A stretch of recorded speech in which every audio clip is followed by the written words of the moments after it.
जो शब्द सबसे कम समझ में आते हैं और जिनका उपयोग होता है सबसे अधिक, ऐसे दो शब्द हैं सभ्यता और संस्कृति।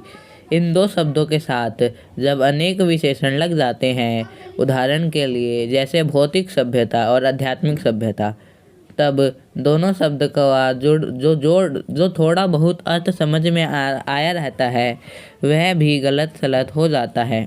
क्या यह एक ही चीज़ है अथवा दो वस्तुएं? यदि दो हैं तो दोनों में क्या अंतर है? हम इसे अपने तरीके पर समझेंगे की कोशिश करेंगे। कल्पना कीजिए उस समय कि जब मानव समाज का अग्नि देवता से साक्षात नहीं हुआ था। आज तो घर चूल्हा जलता है। जैसे जिस आदमी ने पहल आग का आविष्कार किया होगा, वह कितना बड़ा आविष्कर्ता होगा। अथवा कल्पना कीजिए उस समय कि जब मानव को सुई धागे का परिचय ना था। जिस मनुष्य के दिमाग में पहले बात आई होगी कि लोहे के एक टुकड़े को घिसकर उसके एक सिर को छेद कर और छेद में धागा पिरोप कर कपड़े के दो टुकड़े एक साथ जोड़े जा सकते हैं, वह भी कितना बड़ा आविष्कर्ता रहा होगा। इन्हीं दोनों उदाहरणों पर विचार कीजिए। पहले उदाहरण के में एक चीज़ है किस व्यक्ति विशेष की आग का आविष्कार कर सकने की शक्ति, और दूसरी चीज़ है आग का आविष्कार। इसी प्रकार सुई धागे के उदाहरण में एक चीज़ है सुई धागे का आविष्कार कर सकने की शक्ति और दूसरी चीज़ है सुई धागे का आविष्कार। जिस योग्यता, प्रवृत्ति अथवा प्रेरणा के बल पर आग का वह सुई धागे का आविष्कार हुआ, वह है व्यक्ति विशेष की संस्कृति। और उस संस्कृति से जो आविष्कार हुआ, जो चीज़ उसने अपने तथा दूसरों के लिए आविष्कृत की, उसका नाम है सभ्यता। जिस व्यक्ति में पहली चीज़ जितनी अधिक है जैसी परिष्कृत मात्रा में होगी, वह व्यक्ति उतना ही अधिक व वैसा ही परिष्कृत आविष्कर्ता होगा। एक संस्कृत व्यक्ति किसी नई चीज़ की खोज करता है, किंतु उसकी संतान को वह अपने पूर्वजों से अनायास ही प्राप्त हो जाती है।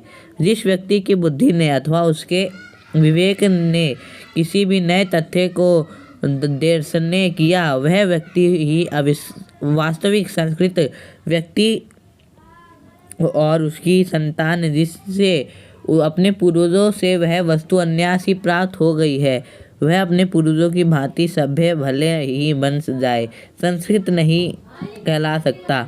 एक आधुनिक उदाहरण ले। न्यूटन ने गुरुत्वाकर्षण के सिद्धांत का आविष्कार किया, वह संस्कृत मानव था। आज के युग का भौतिक विज्ञान का विद्यार्थी न्यूटन के गुरुत्वाकर्षण को तो परिचित है ही, लेकिन उसके साथ उसे और भी अनेक बातों का ज्ञान प्राप्त है। उनसे शायद न्यूटन अपरिचित ही रहा। ऐसा होने पर भी हम आज के भौतिक विज्ञान के विद्यार्थी को न्यूटन की अपेक्षा अधिक सभ्य भले ही कह सके, पर न्यूटन जितना संस्कृत नहीं कह सकते। आग के आविष्कार में कदाचित पेट की ज्वाला की प्रेरणा एक कारण रही। सुई धागे के आविष्कार में शायद शीतोष्ण से बचने तथा शरीर को सजाने की प्रवृत्ति को विशेष हाथ रहा। हाँ, अब कल्पना कीजिए उस आदमी की जिसका पेट भरा है, जिसका तन ढका है, लेकिन जब वह खुले आकाश के नीचे सोया हुआ रात के जगमगाते तारों को देखता है, तो उसके केवल इसलिए नींद नहीं आती क्योंकि वह यह जानने के लिए परेशान है कि आखिर यह मोती भरा थाल क्या है। पेट भरने और तन ढकने की इच्छा मनुष्य की संस्कृति की जननी नहीं है।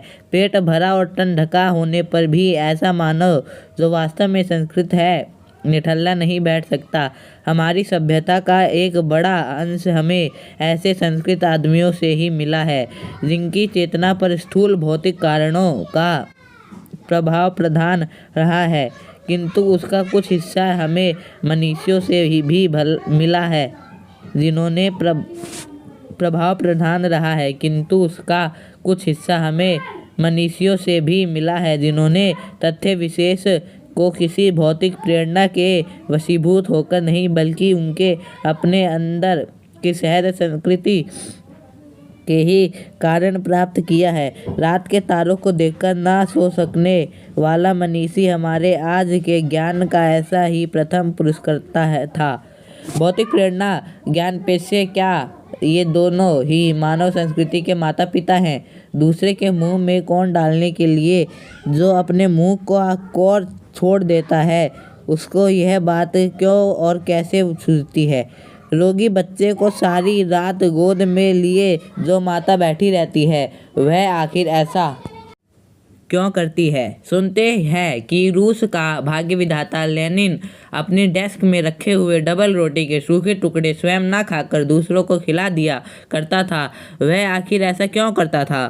संसार के मजदूरों को सुखी देखने का स्वप्न देखते हुए कार्ल मार्क्स ने अपना सारा जीवन दुख में बिता दिया। और इन सबसे बढ़कर आज के 2500 वर्ष पूर्व सिद्धार्थ ने अपना घर केवल इसलिए त्याग दिया कि किस तरह तृष्णा के वशीभूत लड़ती कटती मानवता सुख में रह सके।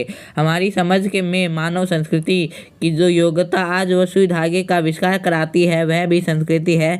जो योग्यता तारों की जानकारी कराती है, वह भी है। और जो योग्यता किसी महामानव के सर्वस्व त्याग कराती है, वह भी संस्कृति है। और सभ्यता है संस्कृति का परिणाम। हमारे खाने पीने के तरीके, हमारे ओढ़ने पहनने के तरीके, हमारे गमन के साधन, हमारे परस्पर कट मरने के तरीके, सब हमारी सभ्यता है। मानव की जो योग्यता उससे आत्मविनाश के साधन का आविष्कार कराती है, हम उसे उसकी संस्कृति कहें क्या असंस्कृति। और जिन साधनों के बल पर वह दिन रात आत्मविनाश में जुटा हुआ है और उन्हें हम उसकी असभ्यता समझे असभ्यता। संस्कृति का यदि कल्याण की भावना से नाता टूट जाएगा तो वह असंस्कृति होकर ही रहेगी। और ऐसी संस्कृति का अवश्यंभावी परिणाम असभ्यता के अतिरिक्त दूसरा क्या होगा। संस्कृति के नाम से जिस कूड़े करकट के ढेर का बोध होता है, वह ना संस्कृति है ना रक्षणीय वस्तु। क्षण परिवर्तन होने वाले संसार में किसी भी